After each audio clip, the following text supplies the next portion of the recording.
নমস্কার বন্ধুরা, ঘরগিন্নি অলরাউন্ডার চ্যানেলে সকলকেই স্বাগত।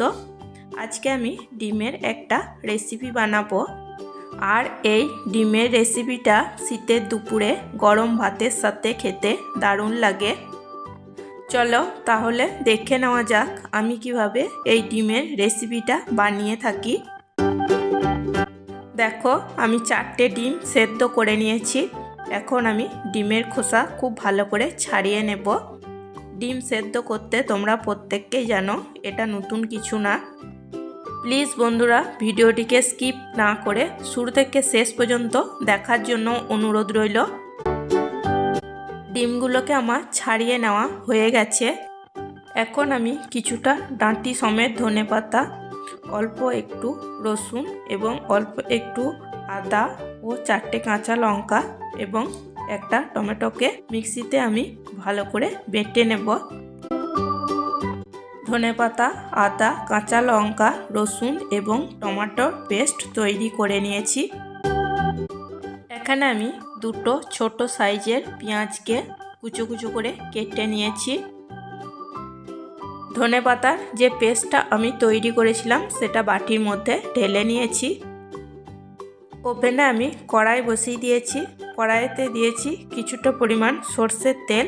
সর্ষের তেল খুব ভালো করে গরম করে নিয়েছি। এখন দিয়ে দিচ্ছি অল্প পরিমাণ লবণ এবং অল্প পরিমাণ হলুদ। একটু নাড়াচাড়া করে নিচ্ছি। নাড়াচাড়া করে নিয়ে যে ডিমগুলো আমি সেদ্ধ করে ছাড়িয়ে রেখেছিলাম সেগুলো তেলে একটু ভেজে নেব। ডিমগুলো নাড়াচাড়া করে ভেজে নিয়েছি, খুব বেশি না, অল্প করেই ভেজে নিয়েছি। এখন আমি নামিয়ে নেব। ডিম ভেজে নেওয়ার বাকি তেলটার মধ্যেই আমি ফোড়নের জন্য দিয়ে দিয়েছি একটা শুকনো লঙ্কা আর হাফ চামচ জিরে এবং শুকনো লঙ্কা একটু ভেজে নেব। জিরে এবং শুকনো লঙ্কা একটু নাড়াচাড়া করে ভেজে নেওয়ার পর এখন দিয়ে দিচ্ছি পেঁয়াজ কুচো একটু নাড়াচাড়া করে ভেজে নেব। গ্যাসের ফ্লেম মিডিয়াম রেখেছি। আর দিয়ে দিচ্ছি একটা চেরা কাঁচা লঙ্কা। ঝালটা তোমরা তোমাদের পছন্দ মতো দিয়ে নেবে। পেঁয়াজ ভাজা হয়ে গেছে। এখন আমি ধনেপাতা, টমেটো, আদা, কাঁচা লঙ্কা এবং রসুনের পেস্টটা দিয়ে দেব। বাটিটা ধুয়েই অল্প একটু জল দেব। এখন আমি মশলাটা মিডিয়াম ফ্লেমে খুব ভালো করে কষিয়ে নেব।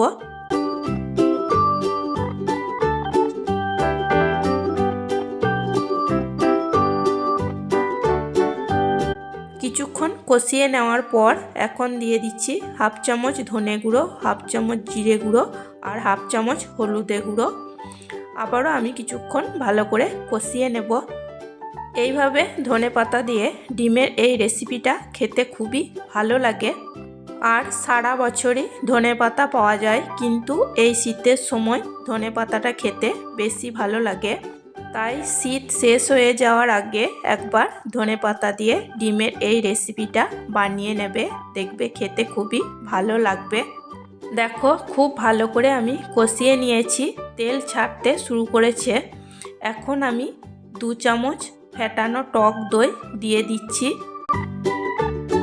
বাটিটা ধুয়েই আমি অল্প পরিমাণ জল দিচ্ছি।